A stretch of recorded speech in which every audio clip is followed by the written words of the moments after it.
இன்று தைப்பூச திருநாள், முருகப்பெருமானுக்கு உகந்த நாள். முறைப்படி முதல் மரியாதைக்கு உரியவருக்கு பட்டயம் கட்டி பூஜையை தொடங்க வேண்டும். ஆனால் இன்னும் அவரை காணவில்லையே. யாருக்காக காத்திருக்கிறீர்கள்? என்ன மாடா இது? இந்த ஊருக்கே தெரியுமே, உனக்கு தெரியாதா? இந்த பொத்தப்பி நாட்டில் வேடர்களின் தலைநகரமாக விளங்குவது உடுப்பூர்.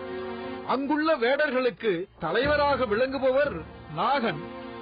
அவருக்காகத்தான் காத்திருக்கிறோம். ஏன்? அருகேயுள்ள சேடனூரில் இருந்து வந்திருக்கும் என் தந்தையும் அங்குள்ள வேடர்களுக்கு தலைவர் தானே.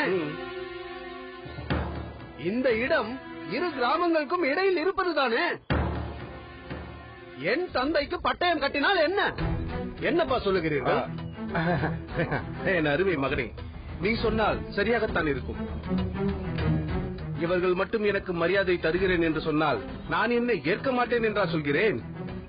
பிறகு என்ன பூசாரி, முதல் மரியாதையை என் தந்தைக்கே செய்யுங்கள். முடியாது.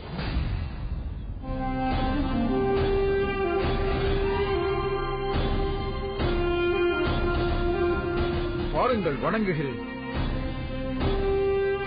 வழக்கத்தில் உள்ளதை மாற்ற முடியாது.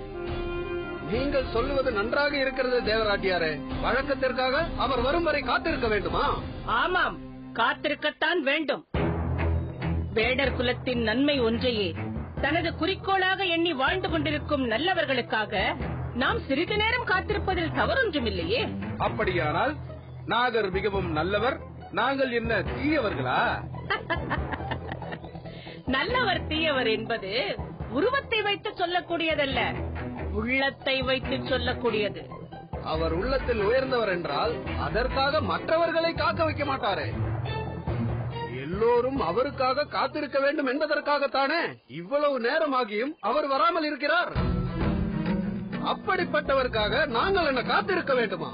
அதற்கு அவசியமே இல்லை, நானே வந்துவிட்டேன்.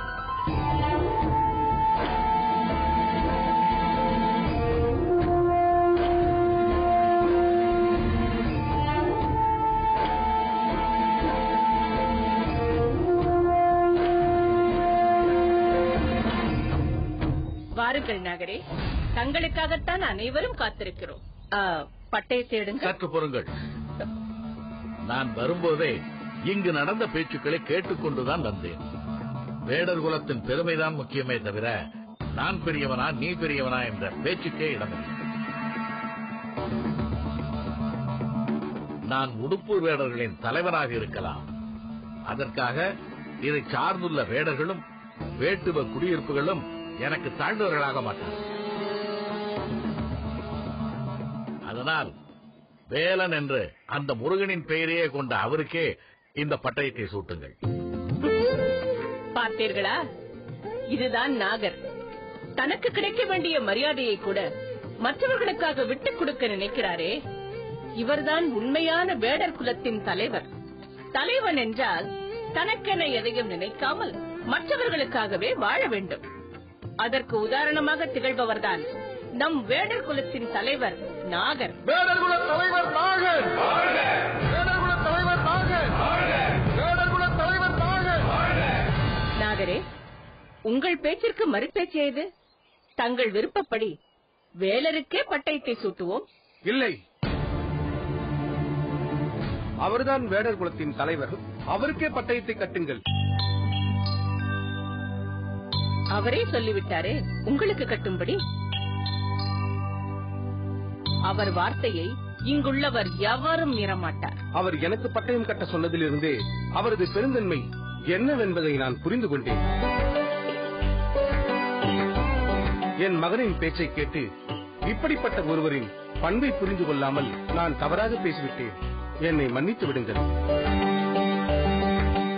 இந்த பட்டயத்தை அவர் பெறுவதுதான் ஏற்கத்தக்கது.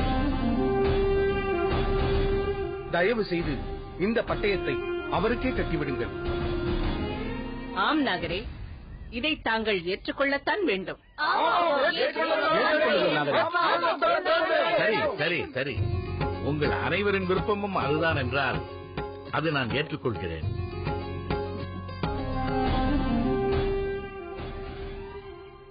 முருகா,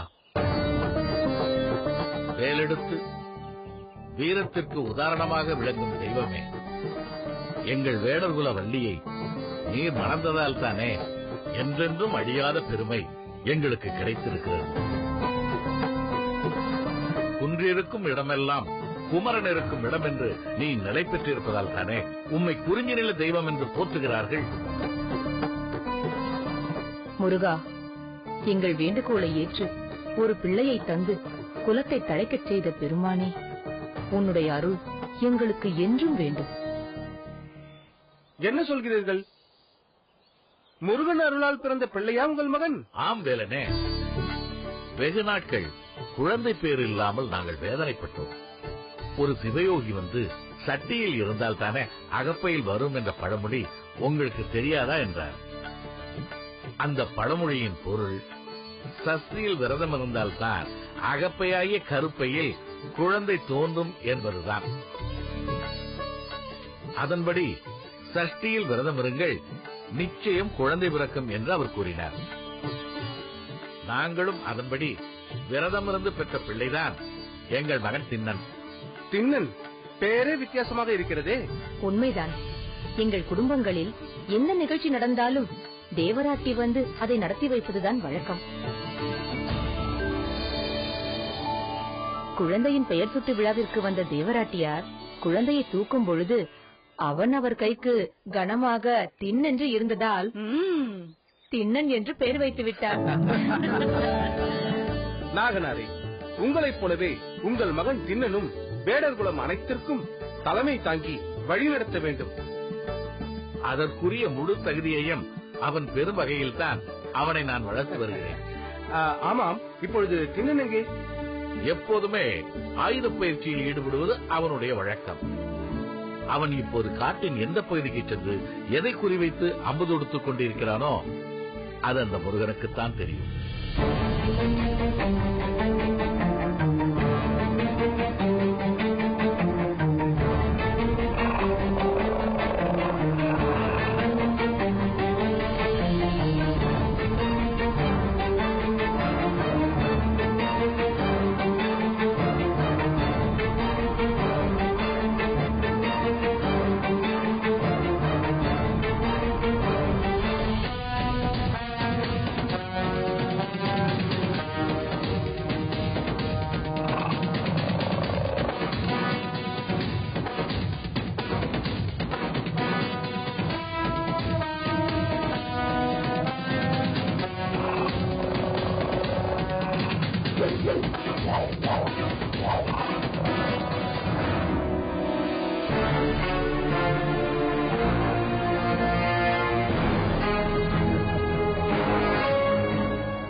உனக்கு என்ன நேர்ந்தது? ஏன் இப்படி செய்தாய்? நான் இப்போது என்ன செய்து விட்டேன் என்று இப்படி பதறுகிறீர்கள்? சிறுத்தை தப்பித்து ஓடிவிட்டதே. நீ விட்ட அம்பு அதன் மீது பாயவில்லையே. எப்போதும் எப்படி அம்பை வைத்து எய்தாலும் சரியாக பாயுமே. எவ்வளவு தூரத்தில் இருந்து வேண்டுமானாலும் இலக்கு தவறாமல் வானம் தொடுப்பாயே. நான் காரணத்தோடு தான் அந்த சிறுத்தையை தப்ப விட்டேன். என்ன காரணம்? இப்பொழுது நான் விலங்குகளை கொல்லும் செயலை செய்யக்கூடாது. ஏன்? நமது வேடர் குலத்தில் முதலாக வேட்டைக்கு போவதை என்னவென்று சொல்வார்கள்? கன்னி வேட்டை என்பார்கள். கன்னி வேட்டைக்கு அனுப்புவதற்கு முன் என்ன செய்வார்கள்? நம் முருகன் கோயிலில் பூஜை நடத்துவார்கள். தேவராட்டி வந்து ஆவேசம் வந்தவளாக குறி சொல்லுவாள். அதெல்லாம் என் விஷயத்தில் நடந்து விட்டதா? இன்னும் இல்லை. அப்படி இருக்க இப்போது நான் எப்படி அந்த விலங்கை அழிக்க முடியும்? இனிமேல் இங்கே வராதே என்று எச்சரிக்கை விடுப்பது போல் அதன் மேல் அம்பை விடுத்தேன். நமக்கு ஏதோ ஆபத்து வரப்போகிறது என்று நினைத்துக் கொண்டு அந்த விலங்கு ஓடிவிட்டது. ஆகா தின்னா, உன் தந்தைக்கு பின் நீ வேடர்குல தலைவனானால் பல காரியங்களை சாதிப்பாய் என்பதில் எந்த ஒரு சந்தேகமும் இல்லை. உன்னை போல் ஒரு நண்பன் எங்களுக்கு நண்பனாக கிடைத்தது நாங்கள் செய்த பாக்கியம். காடா, நானா? நீங்கள் இருவரும் ஏன் இப்படி பேசுகிறீர்கள்? நண்பர்கள் எப்போதும் நண்பர்கள் தான், எந்த நிலையிலும் நண்பர்கள் தான். நண்பர்களுக்குள் பெரியவன் சிறியவன், உயர்ந்தவன் தாழ்ந்தவன் என்ற பேதங்களே கிடையாது. தின்னா, நீ என்னதான் சொன்னாலும் தலைவன் தலைவன் தான், தொண்டன் தொண்டன் தான். முதலில் நான் வேடர்குல தலைவனாக போகிறவன், நீங்கள் இருவரும் எனக்கு கீழே பணிபுரிய போகிறவர்கள் என்ற எண்ணத்தை முதலில் விட்டுவிடுங்கள். நான் அப்போதும் இப்போதும் எப்போதும் இப்படித்தான் இருப்பேன். நீங்களும் அதே உரிமையோடு தான் என்னோடு பழக வேண்டும். எனக்கு அதுதான் வேண்டும். சரி, நான் புறப்படுகிறேன். எங்கே போகிறாய்? அது அவசரமாக ஒரு வேலை இருக்கிறது. அவசியம் நான் போயாக வேண்டும். நான் உங்களை பிறகு சந்திக்கிறேன். தின்னானில் அப்படி என்ன அவசியம்? அதற்கேன் இவ்வளவு அவசரம்? காடா, தின்னனை போக விடு. அவன் போக வேண்டிய அவசரமான காரியம் என்னவென்று எனக்கு தெரியும். எப்படி அதை நீ தெரிந்து கொண்டாய்? உன்னை நிழல் போல் பின்தொடரும் எனக்கு அது தெரியாமல் போகுமா? முதல் சந்திப்பில் இருந்து இன்றைய சந்திப்பு வரை எனக்கு எல்லாம் தெரியும். நானா என்ன அது? யாரை சந்திக்க இவன் தினமும் இப்படி ஓடுகிறான்? அதுவும் மாலை நேரம் வந்ததும் எப்போது சூரியன் மேற்கில் சாயும் என்று வானத்தை பார்க்க தொடங்கி விடுகிறானே, அதற்கு என்ன காரணம்? யாரிடம் சொன்னாலும் காடனிடம் மட்டும் சொல்லிவிடாதே. பறையறிவிப்பு இல்லாமலே ஊர் முழுதும் சொல்லிவிடுவான். அது எனக்கு தெரியாதா என்ன? இருந்திருந்தும் இவனிடம் சொல்வேனா? நேரமாகிவிட்டது, நீ புறப்படும். நல்லது, நான் வருகிறேன். நாளை சந்திப்போம். அவன்தான் சென்று விட்டானே, இப்பொழுதாவது சொல், யாரை சந்திக்க தின்னன் ஓடுகிறான்? அது தெரியணுமா? அருகில் வா. அது ஒரு நாள் ஊருக்கே தெரியக்கூடிய நாள் வரும். அப்பொழுது உனக்கும் தெரிந்துவிடும். இப்போதைக்கு அது ரகசியமாவே இருக்கட்டும்.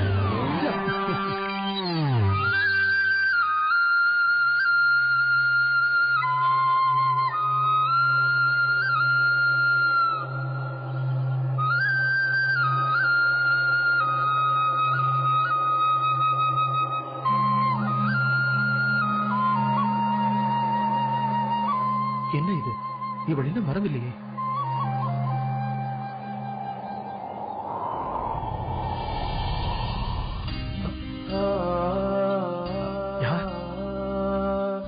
யார் என் கண்களை மூடுவது?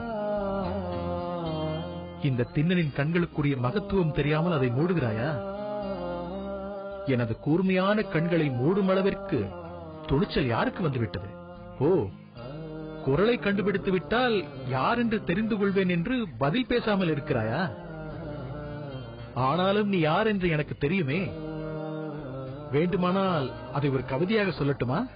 மீனை பிடித்து அதை ஒரு வில்லில் வளைத்து என் நெஞ்சில் அம்பெய்த கண்கள், தரளம் இடைந்து ஒளி தவழக் குடைந்து அதன் ஒளியை மறைத்த இதழ்கள், நிலவும் வலிக்குமென மலரும் வலிக்குமென இதமாய் நடக்கும் நடை, நிலவை பிடித்து சில கரைகள் துடைத்து குறுமுறுவல் பதித்த முகம். அவள்தான் என் அன்பு காதலி குயிலி.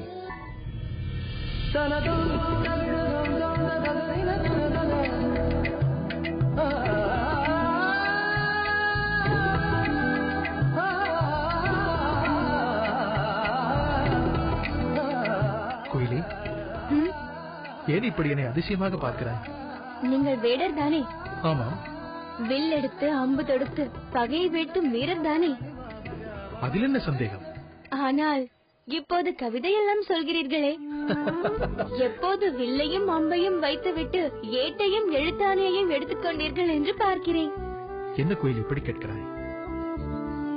நீ என் தந்தைக்கு துணையாக இருக்கும் எயினரின் மகள் தானே?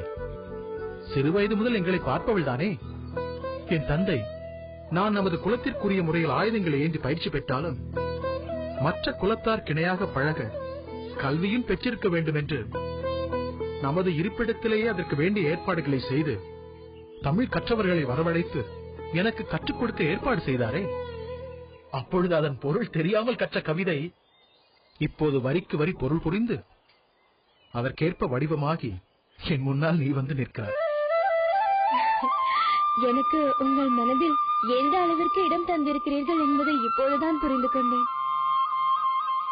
நான் உன்னை எப்பொழுதோ புரிந்து கொண்டேன். அதனால்தான் ஒவ்வொரு நாளும் அந்தி சாயும் நேரம் எப்பொழுது வரும் என்று காத்திருந்து ஓடி வருகிறேன். நானும் ஒவ்வொரு நாளும் காலையில் உதிக்கும் சூரியன் ஏன் இப்படி இவ்வளவு மெதுவாக நகர்கிறான்? சீக்கிரம் போய் மேட்டுக்கடலில் வீழக்கூடாதா? அப்போதுதானே எனது சூரியன் இந்த கானகத்தில் உதிக்கும் என்று தவித்துக் கொண்டிருந்தேன்.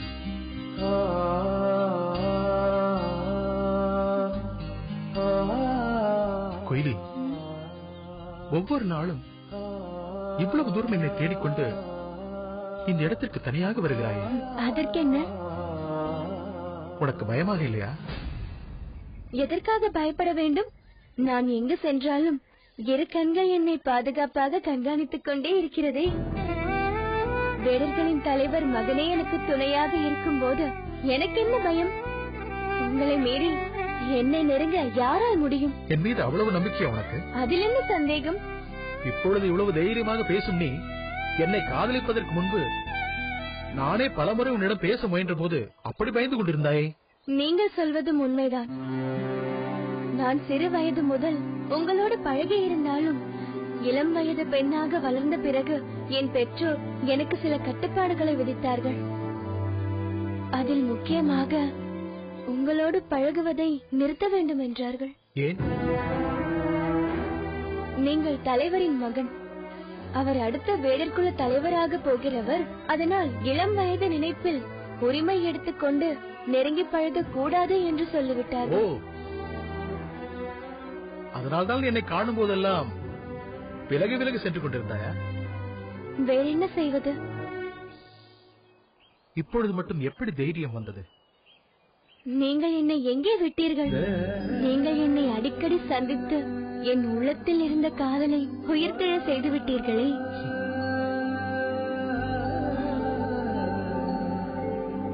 குயிலே, நீயும் நானும் சேர வேண்டும் என்பது இறைவனின் நியதி. உன்னை என்னிடமிருந்து யாராலும் பிரிக்க முடியாது.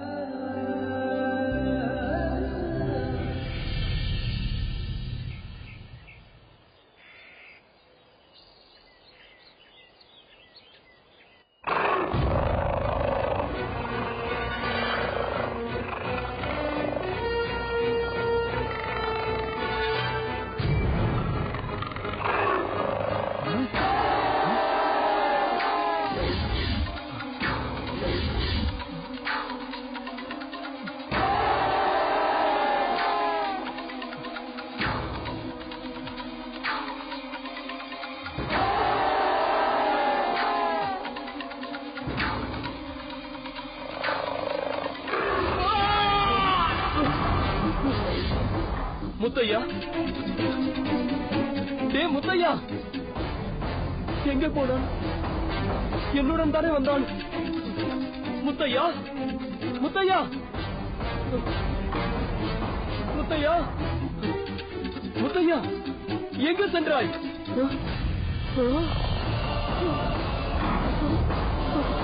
முத்தையா,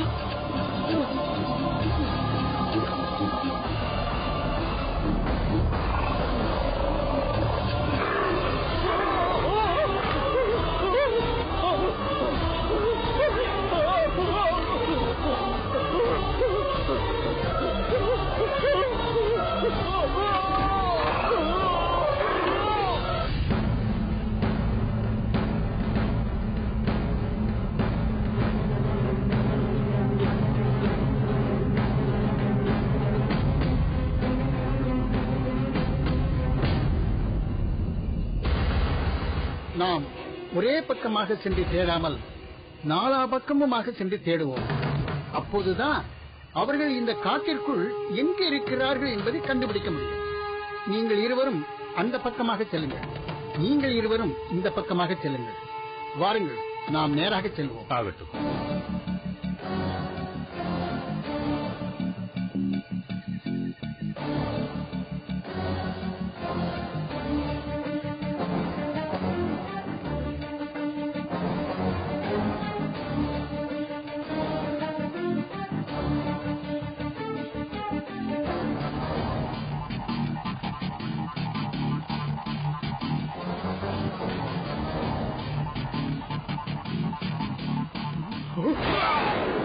ஐயா, ஐயா, இங்கே வாருங்கள். ஏன் அழைத்தாய்? இங்கே பாருங்கள்.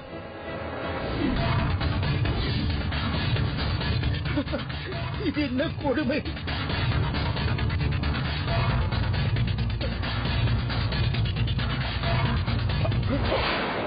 ஐயா, இங்கே வாருங்கள்.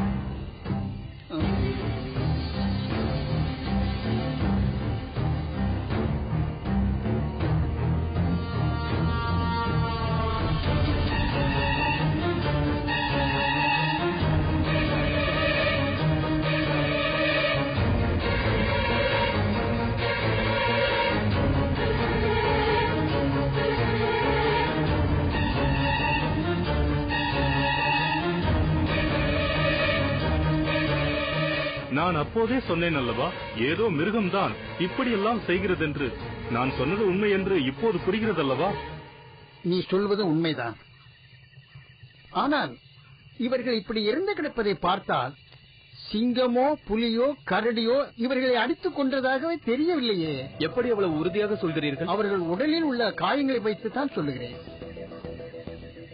இது ஏதோ ஒரு விசித்திரமான மிருகமாகத்தான் இருக்க வேண்டும்.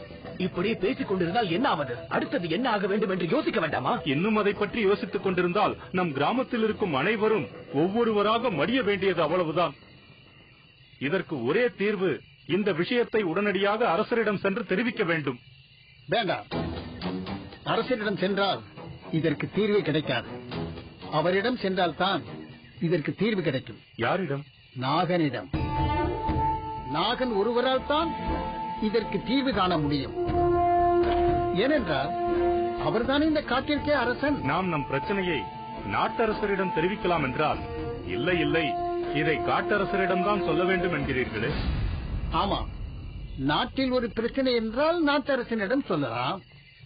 காட்டில் உள்ள பிரச்சனையை காட்டரசனிடம் தானே சொல்ல வேண்டும். நாகனுக்குத்தான் இந்த காட்டை பற்றிய முழு விவரமும் தெரியும். அவர்தான் இதற்கு என்ன வழி என்பதை உடனடியாக தீர்மானிப்பார். எப்பேற்பட்ட மிருகமானாலும் அழித்து விடுவார் நாகன்.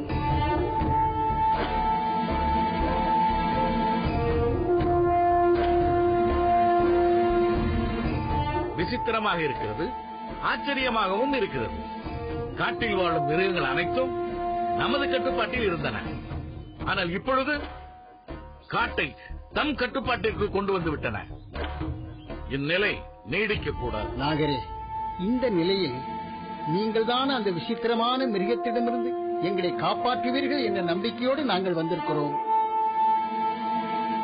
சுற்றியுள்ள கிராமங்களில் மிருகங்களால் பிரச்சனை ஏற்படும் போது உடனே வந்து அவைகளை கொன்று மக்களை காப்பாற்றுபவர் நீங்கள் தானே.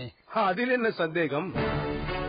இவரது கணைகளால் அடிபட்டு விழுந்த புலிகள் எத்தனை, சிறுத்தைகள் எத்தனை, அவற்றின் தோள்கள் அவர் வீட்டு முற்றத்தில் குவிந்து கிடப்பதைக் கண்டே அதை தெரிந்து கொள்ளலாமே. ஏன் சிங்கத்தின் தோல் கிடைக்கவில்லையோ? அடே மாடா, சிங்கம் இப்படி ஊருக்குள் புகுந்து ஆடு மாடுகளை அடித்து தின்பதென்பது அதிகமாக நடக்காது. பெரும்பாலும் அவை குகைக்குள்ளேயேதான் இருக்கும். பசி வந்தால் குகையை விட்டு வெளியே வந்து ஒரு முறை கர்ஜிக்கும். அந்த சத்தத்தை கேட்டு பயந்து குறுக்கும் நெடுக்கமாக ஓடும் விலங்குகளில் ஒன்றை குறிபார்த்து அடித்து இழுத்துச் சென்று விடும். இதெல்லாம் உனக்கு தெரியாது. நீ சற்று சும்மா இரு. வேலரே, நாம் இப்பொழுது என்ன செய்ய வேண்டும் என்பதை தீர்மானிப்போம். எந்த பகுதியில் அந்த மிருகத்தின் தாக்குதலால் அதிகமானவர்கள் பாதிக்கப்பட்டார்கள் என்பதை சொல்லுங்கள். அதற்கு அருகாமையில் உள்ள காட்டில்தான் அவைகள் பதுங்கி இருக்கும். நானே சென்று அந்த மிருகத்தை வேட்டையாடுகிறேன். சற்று பொறுங்கள்.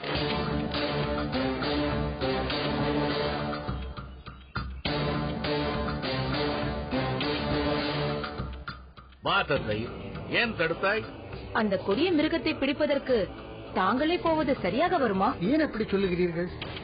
இந்த மிருகம் என்றே தெரியாத ஒன்றை தேடி கண்டுபிடிக்க செல்வது மிகவும் ஆபத்தானது. வயது முதிர்ச்சி என்பதையே இவர் மறந்து விடுகிறார். இளைஞர்கள் செய்ய வேண்டிய காரியத்தை இவர் செய்ய வேண்டும் என்று ஏன் நீங்கள் எல்லோரும் நினைக்கிறீர்கள்? அப்படியெல்லாம் ஒன்றுமில்லை. இப்பொழுதும் என்னால் எந்த மிருகத்தையும் எங்கு வேண்டுமானாலும் சென்று வேட்டையாட முடியும். சுவாமி, நீங்கள் அப்படி சொல்லக்கூடாது. உங்களால் இயன்ற அளவிற்கு எத்தனையோ வருடங்களாக எண்ணற்ற விலங்குகளை வேட்டையாடி கொன்று குவித்திருக்கிறீர்கள். இனியும் நீங்கள் தான் போக வேண்டுமா? அதுவும் சரிதான். எங்களுக்கெல்லாம் வழிகாட்டுவதற்கு நீங்கள் இன்னும் நெடுங்காலம் வாழ வேண்டும். இதற்கெல்லாம் நீங்கள் போவதற்கு நாங்கள் சம்மதிக்க மாட்டோம். வேறு என்னதான் செய்ய வேண்டும் என்கிறீர்கள்? இத்தனை ஆண்டுகளில் எத்தனையோ வீரர்கள் நமது குலத்தில் உருவாகி இருக்கிறார்களே, அதில் ஒரு இளைஞனை இதற்கு அனுப்பலாமே.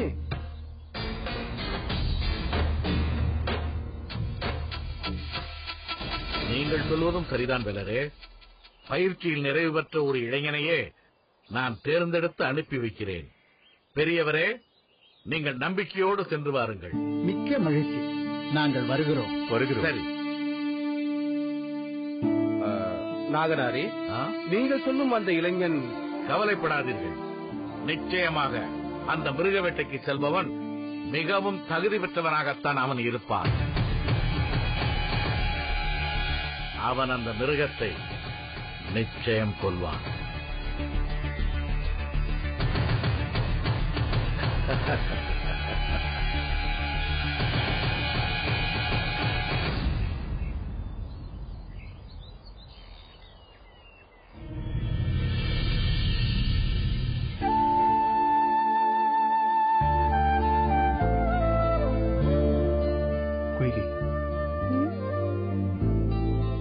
நாம் இப்படியே இருந்து விடலாமா என்று தோன்றுகிறது. எனக்கும் அப்படித்தான் தோன்றுகிறது. ஆமா, இதையெல்லாம் வெறும் வார்த்தையாக சொல், ஆனால் செயலில் மட்டும் காண்பிக்காதே. ஏன் அப்படி சொல்கிறீர்கள்? பிறகென்ன, என்னை சந்திப்பதில் உனக்கு அவ்வளவு ஆர்வம் இருந்திருந்தால் இன்று எவ்வளவு தாமதமாக வருவாயா? என்ன செய்வது, சில நாட்களாக அம்மா நான் அந்தி சாயும் நேரத்தில் எங்கோ செல்கிறேன் என்பதை கவனிக்க தொடங்கிவிட்டார். வந்து என்னிடம் கேட்டபோது நான் ஏதேதோ சொல்லி மழுப்பிக் கொண்டிருந்தேன். அம்மா எந்த நேரத்தில் அப்பாவிடம் சொல்லிவிடுவாரோ என்று அச்சமாக இருக்கிறது. எதற்காக நாம் இப்படி பயந்து பயந்து சந்திக்க வேண்டும்? இன்றே என்னோடு வா, நேராக உன் குடிலுக்கு சென்று உன் அப்பாவிடமே நான் கேட்கிறேன். என்ன கேட்பீர்கள்? நான் ஒரு பெண்ணை மணந்து கொள்வதென்றால் அது உங்கள் மகள் குயிலியாக மட்டும்தான் இருக்க முடியும். என் தந்தையோ தாயோ எங்கள் திருமணத்திற்கு ஒருபோதும் மறுப்பு சொல்ல மாட்டார்கள். நீங்கள் என்ன சொல்ல போகிறீர்கள் என்று கேட்டேன்.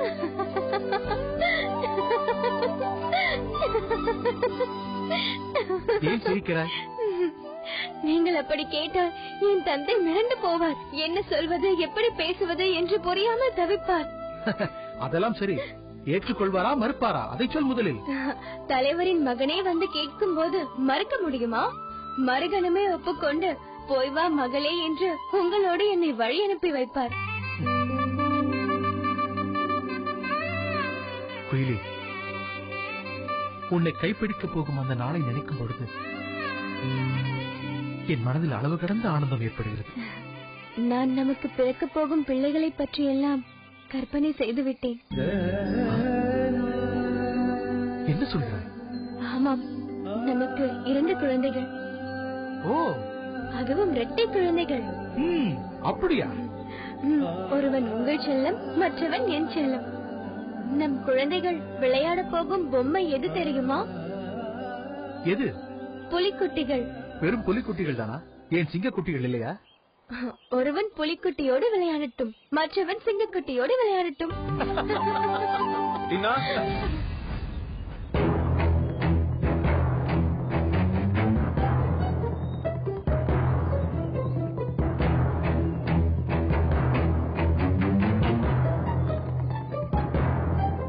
வானானா, என்ன விஷயம்? டின்னா, பக்கத்து கிராமத்தில் இருந்து சில பேர் உனது அப்பாவை பார்க்க வந்தார்கள்.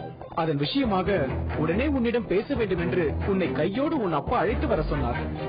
ஓ, அப்பா அவசரமாக அழைத்திருக்கிறார் என்றால் அது நிச்சயம் முக்கியமான செய்தியாகத்தான் இருக்க வேண்டும். சரி, உடனே வருகிறேன். கோயிலி, நீ இப்போது வீட்டிற்கு போ. நான் உன்னை பிறகு வந்து சந்திக்கிறேன். வானானா, போகலாம்.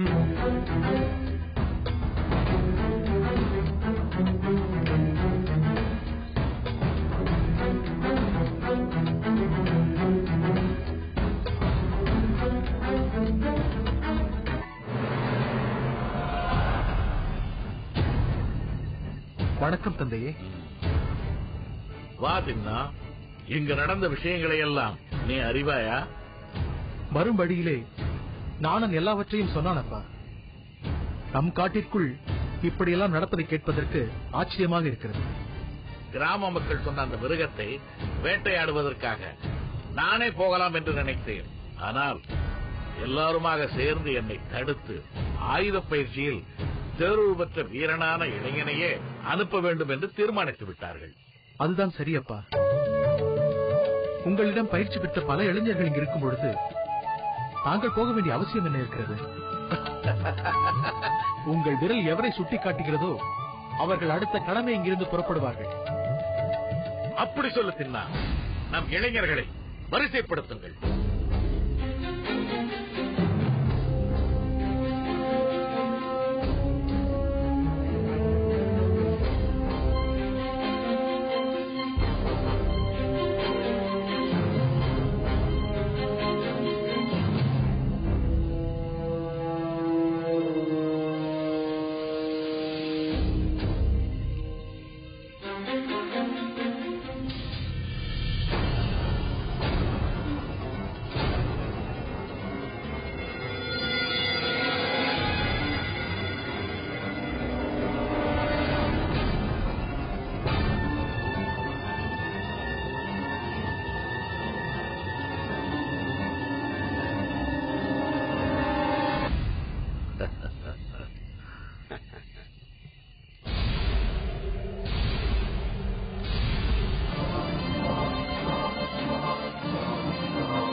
அந்த இளைஞன் நான் தானா?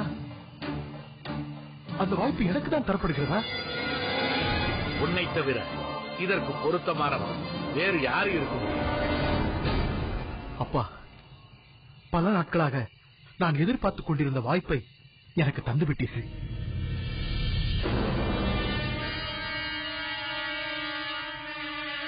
இதை நான் சிறப்பாக செய்து காட்டி உங்கள் பாராட்டை பெறுவேன். அப்படி சொல் தின்னா. நாகனாரே, தங்களுக்கு பிறகு வேடர் குலம் அனைத்திற்கும் தலைமை தாங்கப் போவது திண்ணன் தானே. அதனால் அவனை தேர்ந்தெடுத்தது மிகவும் பொருத்தமான செயல்.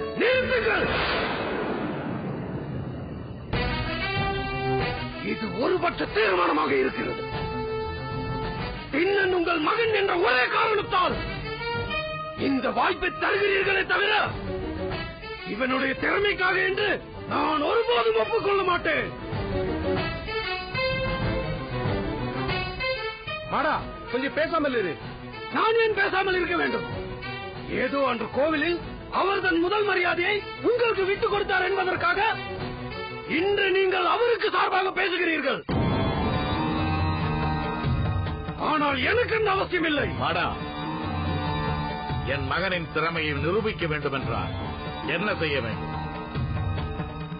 இங்கேயே இப்பொழுது பல பரீட்சை செய்து பார்க்க வேண்டும்.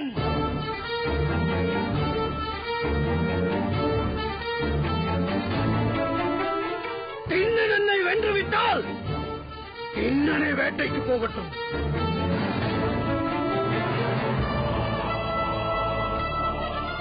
நான் வென்றுவிட்டால் என்னை அனுப்ப வேண்டும்.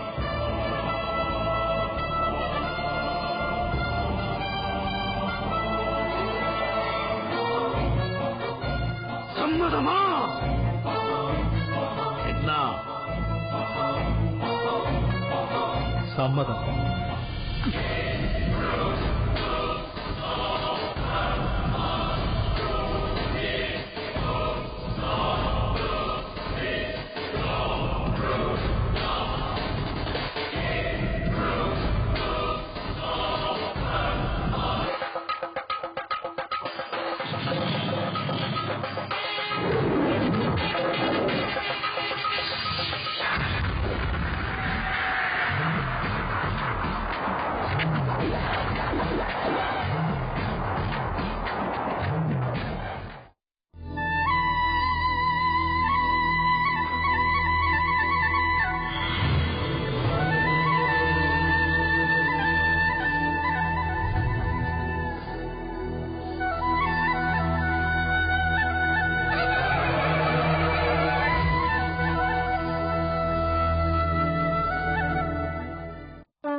शिव शिव रुद्रेश्वराय शिव कर स्वर प्रिय लिंगेश्वराय भूतनाद शिव नर्तन प्रियाय सकल लोक सर्व साक्षी स्वरूप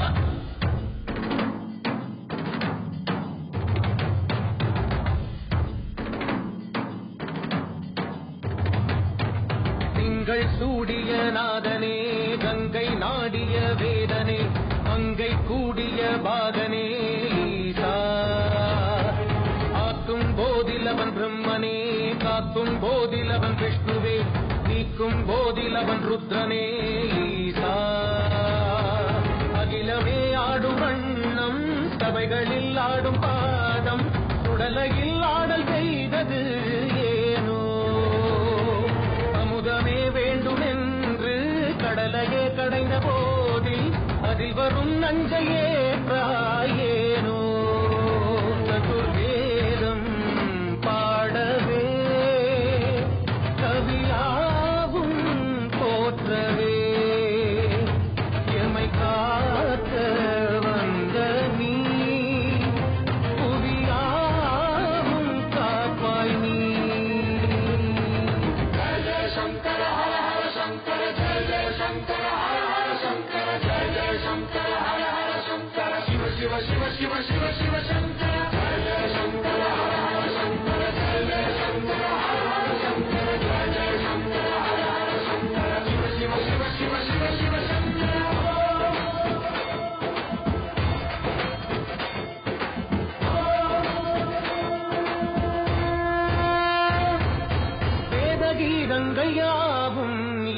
அடியாரை போற்றுதே எழிற்போலங்கள் காட்டியாடும் நாதனை பாடுவே ஆரூரன் தந்த பாடல் அடியாரை போற்றுதே அது காணும் நாயன்மாரின் பக்தியை பாடுவே சம்பந்த தேவாரம் கேட்டு சாம்பல் பெண்ணானதே அப்பர்தம் தாண்டகம் கேட்டு நாகம் உயிர் தந்ததே அடநாடென்ன காடென்ன குலமென்ன பிரிவென்ன எல்லோரும் அடியார்களே எங்கள் சூடிய நாதனே கங்கை நாடிய வேதனே மங்கை கூடிய பாகனே ஈசா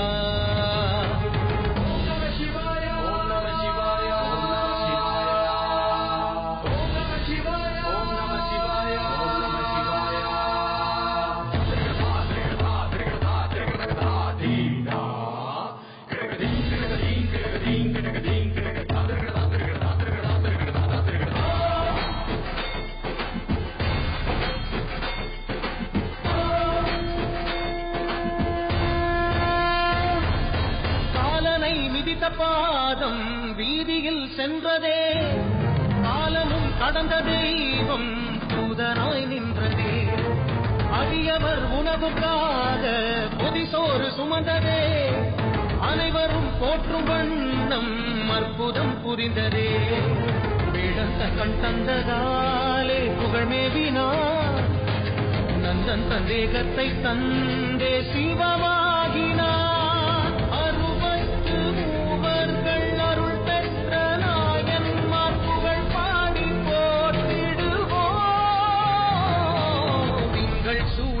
நாதனே கங்கை நாடிய வேதனே மங்கை கூடிய பாகனே ஈசா ஆக்கும் போதிலவன் பிரம்மனே காக்கும் போதிலவன் விஷ்ணுவே நீக்கும் போதிலவன் ருத்ரனே ஈசா